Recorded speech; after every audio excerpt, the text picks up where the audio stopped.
Hello. Yes.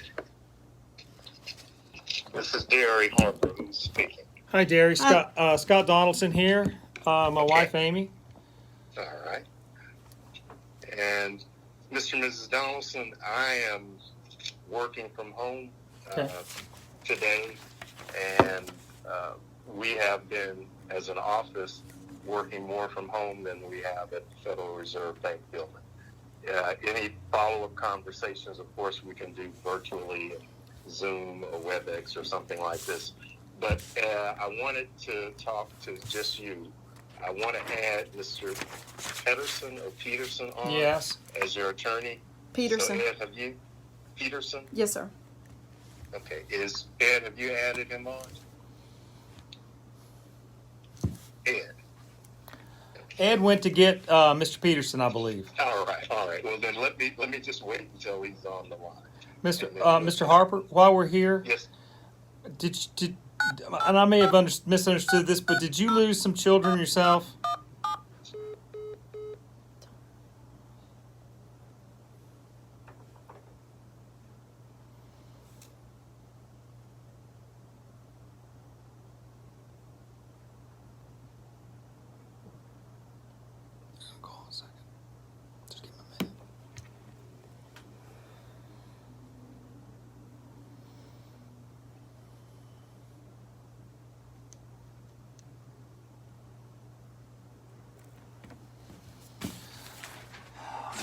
Great conversation with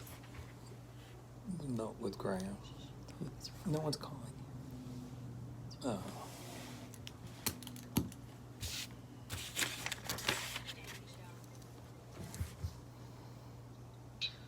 Mr. Michelle? And a call dropped. Apologies. I have your attorney on the other line, and now I'll dial back in the Inspector General, okay? Okay, thank you. Hello, Jonathan. Okay, I'm going to dial in the Inspector General now. Just give me 1 minute. Sure. Hey, John, how are you? Hey, Doc, how are you? We're doing good. Amy's here, too. Hey. Good. I think it's I'm in the car, so I'm going to mute mine so y'all don't hear the background noise, but I'm still here. Okay. I think it's just us, too. No reporters. Okay, good.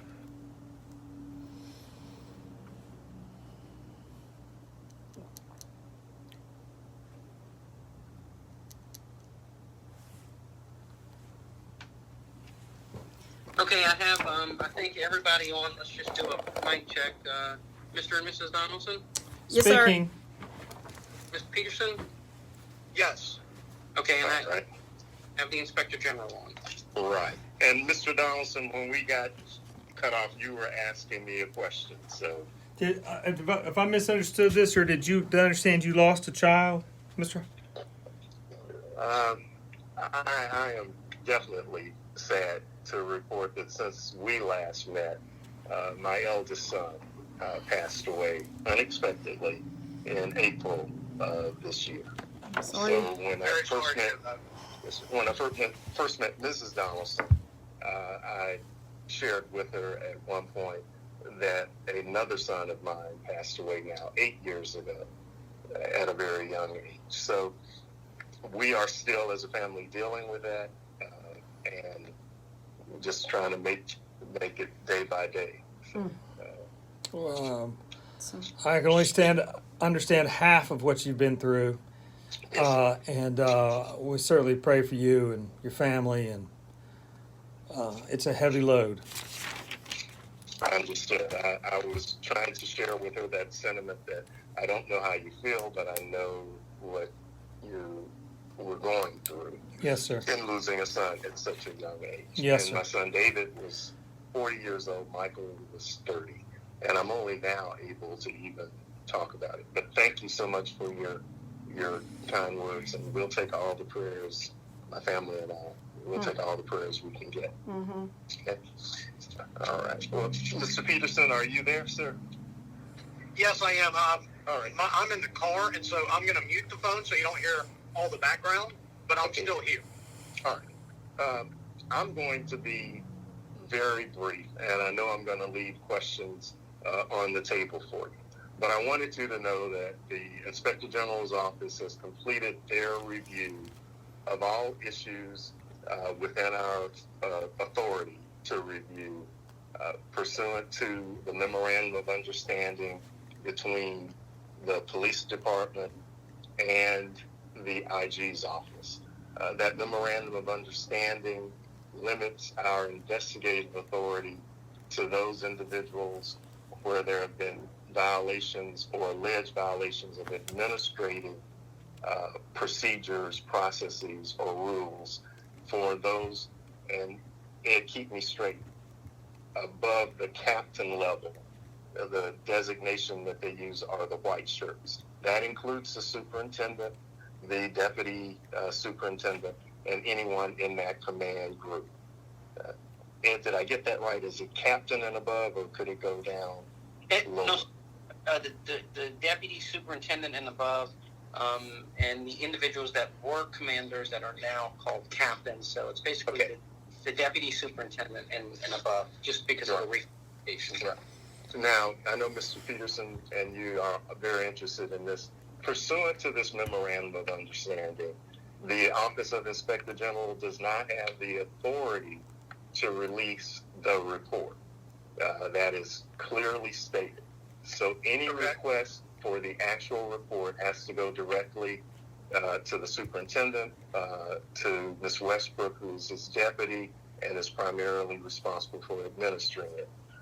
But when, not if, when you obtain a copy of that document, myself, Mr. Michelle, and the investigators who worked and did the actual review will be available for us to have a follow-up question. Okay. I'm not at liberty at this point in time to talk to the press, which is why I did not add the report on. If I'm called, I'm going to basically say the same thing.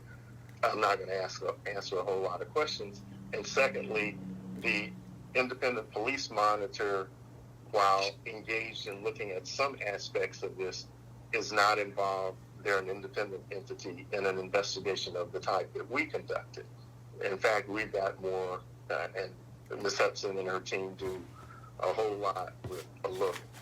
We have a different mission, and we also have folks who are more resources to put on an investigation.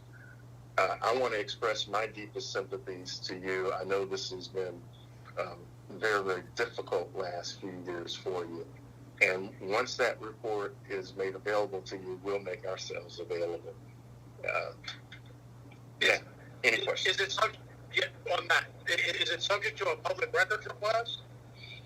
I can't give you legal advice. I would certainly not try to give you any more guidance. It might even fall into that. That's a question for the police department, for the NOPD or the city attorney's office or their legal counsel to answer. Got it. Understood. Thank you. Mm-hmm. So when did you, I know you have completed the case, but does that mean you then have turned it back into the police department? Yeah, under our standard operating procedure, we, in this particular instance, gave them 30 days to respond to our findings, and they pretty much exceeded that. I got an official note from them today, really, saying that they had no further remarks or et cetera about the case. We do that as a control mechanism in case we miss something. It's definitely required in a audit or evaluation arena. It's required by the standards. In investigations, we don't always do it, but if it's a department that has such a serious issue as this, we thought it was necessary to follow that same pattern. So they've had at least 30 days to review it and have expressed any objections to our findings or conclusions. You can't tell us anything about your findings or conclusions. I'm not at liberty to disclose it. It's one of the few times where we have any situation where once we've completed a matter, But under that separate memorandum of understanding, which I do believe is a public record, I would certainly say so. But again, it may not be, according to the police department. The actual contents of and results of the investigation, it's their authority and their authority only when to make that public, if at all. So can I ask a question? Certainly. So you were just investigating essentially the white shirts portion of this. What I said to you was kind of verbatim from the memorandum of understanding. Yeah. If in fact we had found anything else, we would have had an obligation to report it to NOPD. And obviously, I don't want to speculate about that. We did not, in this particular instance, refer any additional matters to them. Our authority in these administrative ends of the investigation, because they have, you already know this, they have a robust internal affairs procedure and process, and it does take some expertise in that area because police officers are given additional rights and things of this type. But in an administrative matter like this, they have to increase objectivity and independence on the investigation itself, since it could include the superintendent, his deputies, or those folks in the commander/captain level. The inspector general in the previous administration of this office entered into a memorandum of understanding. The current superintendent and I we didn't have to re-implement it. We signed a new agreement just to make sure that both our names were on it. As you know, he's been on board for a year or so now. I forget how long. So we have that same agreement with them. And I don't know the history as well. I bet Mr. Pedersen would, but of course the NOPD is under a consent decree. So they felt that this was one way to add some autonomy. I don't report to the superintendent. I don't report to Ms. Westbrook. We write and produce this document based on our own investigation. Is there any identifying information that you can provide that would help me formulate a request should I send one? And didn't we apply an OIG number to this? Yes, I can. Mr. Peterson, can you hear me? Yes, I can. I can see what our identifier code is for it, and okay. What I would suggest is that you simply just pick up the phone and call Miss Westbrook, and let her know that you had talked to us, and that would it be possible to get a copy of the report completed by the OIG.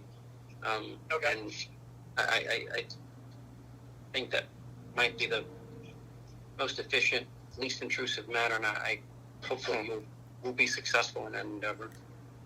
Okay. Yeah, and Mr. Peterson, in an overabundance of caution, I'll check with our general counsel. We have to put a number on anything that we open up and do anything on. I'll just make sure that from her review, that would not violate the memorandum of understanding. So Ed's suggestion, I think, is a good first step to take. And then I'll be able to answer that question if you're not successful on whether I can disclose that. Okay. Okay. All right, Mr. and Mrs. Donaldson. I have a question. I'm sorry to interrupt. Oh, yes, ma'am. I didn't know if you're No, go closing. right ahead.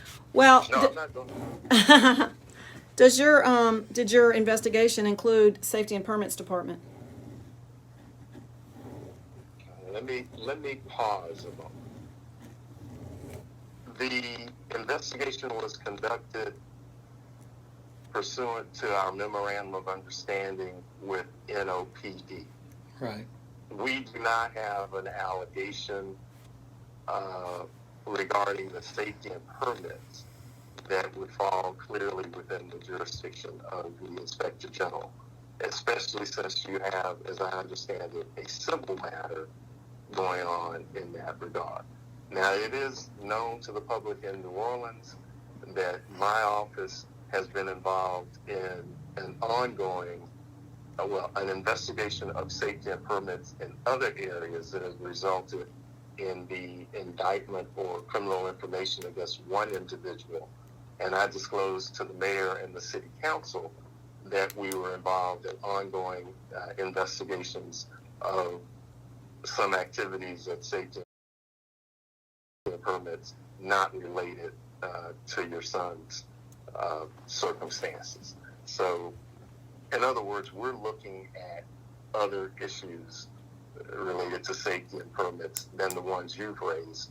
And at this time, I don't have a factual or legal basis to look any further into the issues that you raised in your lawsuit. I've not looked at the lawsuit. But if there are some that you think might fall within our jurisdiction that we don't know about, you can certainly make those available to us. But right now, the short answer is we have other matters where we're reviewing safety and permits that have been disclosed to the public. I'm dancing around the head of a pin, Mr. and Mrs. Donaldson. You deserve some straight talk. We're involved in looking at serious potential violations of criminal law regarding safety and permits. Right, because you got the stinking that's Hard all Rock we're Cafe in the middle of Canal Street. Yes, sir. Yes, sir. So forgive me for going into that routine. I was thinking, okay, I got to talk that way, but that's not. You deserve to know that. I mean, and we're going to be continuing to work on those issues for some time. I'll be glad to share the letters with you. They're in the public domain that I sent to the mayor and the city council back in January. Oh, I have it. Made it very clear.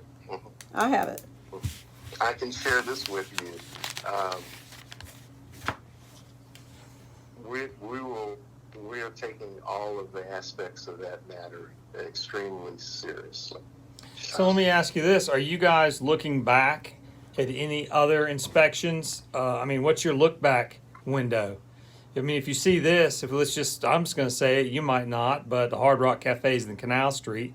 Do you really think that's the first violation, the first problem? No, they've reported on Or it. are you going to look back further? How far are you going to look back?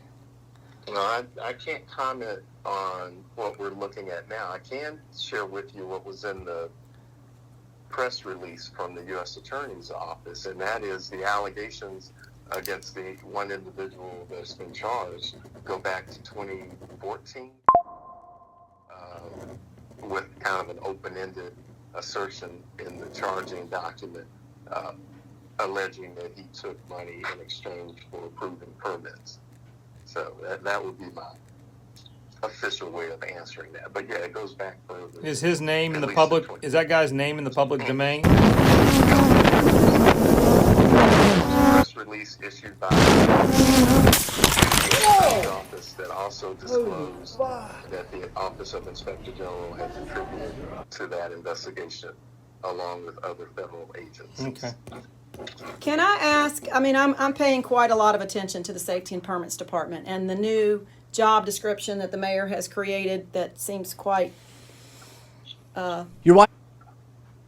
interesting for the new director, the Sonder person that came from San Francisco through Sonder. You know, what Zach Smith, the former director, told us he told us two different things. One was that there was no oversight for windows. There was no code for windows over 60 feet. And then he told Katie Moore a few months later, and before he was demoted, that they weren't required to do anything related to the Saratoga loft apartments because it was historic. And he told her that there was really no actual means for how a building is decided to be historic or not historic. And I know you're not going to comment on it, but I wanted to comment on it because I think there's a big problem right there. And I see that the mayor's office is just bringing all those departments together. And that's concerning. I made a note of that. We will add that to our. Yes, you can follow me on Facebook and see everything that I think regularly. Mr. I Hart, don't do Facebook you're a wise man. for obvious reasons. You're a wise man. Mm-hmm. You probably And sleep I don't well. mean to. I don't mean to change the tone. These are serious matters. No, that sir, we're but we dealing have with. to. But I have to say that the incident where the federal judge's family was brutally attacked by this guy that was able to obtain their address and was on, obviously, based on news reports, obviously a vendetta against that particular federal judge. And, of course, is a former FBI agent. I'm a former assistant United States attorney. My name is Scott Donaldson. I'm a urologist in Henderson County, Chief of Staff at the hospital. I've been here for 16 years. I want to thank you for inviting us to your county meeting because sometimes I think us congressional candidates become so out of place. This is a beautiful conversation you have. I truly I believe don't blame that you. local politics is the most powerful form of politics there is. In fact, about 10 years ago, I was an unaffiliated, and I just got a bird in my saddle and I wanted to run for county commissioner. And I got 3,007 signatures, so whoever they. Oh, I'm already following you on Facebook, your IG And I really page. ran on a number of things, but one of them was soccer fields, that we need proper soccer Yes, you fields. do. Coolest thing happened, I'm standing in the rain, and they're passing out on the polling.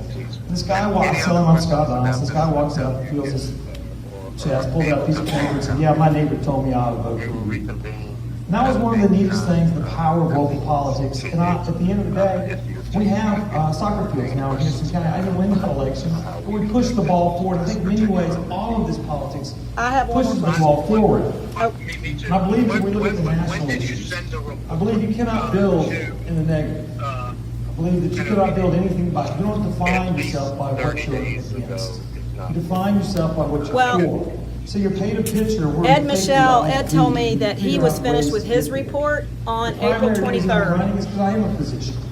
And in my office every day, I see people without access to health care. And I will tell you that when people do not have access to health care, whether they don't have health insurance, or if they have a $15,000 or $20,000 health care deductible, they must pay first. That is Right, a I know. perceived lack of access. Yeah. And either way you define that, when there is no lack of Right, access. I just meant it as a people die. reference. And that's just a fact. I've seen nurses refuse, retired nurses who are no longer working, no longer have health insurance. One, because she waited until her breast They can cancer still was tell you that. coming through the skin, because she knew that she did not have health insurance, and she did not want that Yes. bill placed on her. And she knew the story, she was an operating room. I knew her, she had to call me, we would put it into the process. But we have to make sure that Yes, I do, every Amy but does. child she, born you to know, this station they're very difficult to will last communicate breath and with. breathe on this But yes, we planet. have the phone number. Healthcare coverage. Okay, People say we have a broken healthcare system. I would tell you that as soon as we have a healthcare Mr. system. Harper mentioned. We don't have a healthcare That's system. that's a We public have to give what document, you so can, I already hold sent on it to to you. it. I further believe that we need sensible gun And laws. then, We're not gonna take and then advice, guys. If I can We wanna make sure you recommend, have holding periods anything and with, closes loopholes, 90% 24 of the hours, nation. uh, 90% of this contact, nation wants uh, that to be done. Westbrook, We should and be I'll, able to get that done. I'll And I believe we all take, agree you know, we should have better them schools. knowing that If you you're talk to gonna all call of us amongst us, and the then so congressional they'll be candidates ready running, for and the I'm call, running as a and then Democrat, hopefully you'll have a we all agree with these things. Now, it's not exactly the same. Thank you. We kind of Thank lie. you.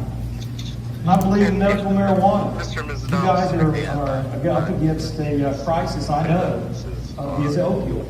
This is what I do in my hospital as chief of staff. And I'll tell you, we're making a difference in that. And I love the fact that we've got this rehab and mental health institution, because, you know, if we all shape our family trees, something's gonna fall out. And, I didn't it's want to just the hear. way it goes. So we need to care for these people. We got soldiers doing good with these opioids, I can tell you that in position. I have one more Physicians additional have to question, lead the because way I out, always have more in many questions. ways, I believe they Is got there us. any way to, is there any way for us to know whether the FBI is actually investigating I'll this tell or you, not? it's a great option.